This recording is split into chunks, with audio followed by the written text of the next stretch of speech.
متنفرم از ساید علم از اول. ماساژور فیزیوتراپی که به اسم ماساژور پروانه‌ای هم میشناسنش.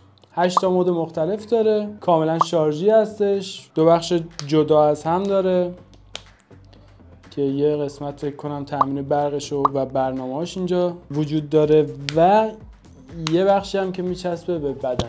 مثلا میذاری رو دستتون، دکمه پلاس رو که بزنید روشن میشه. اگه یه دونه دیگه بزنید رو حالت 0 قرار داره. اگه یه دونه دیگه بزنید میره رو حالت 1 و از رو مود 1ش با قدرت 1 شروع میکنه به اون عمل ماساژ دادن و مودها رو میتونید با دکمه M تغییر بدید که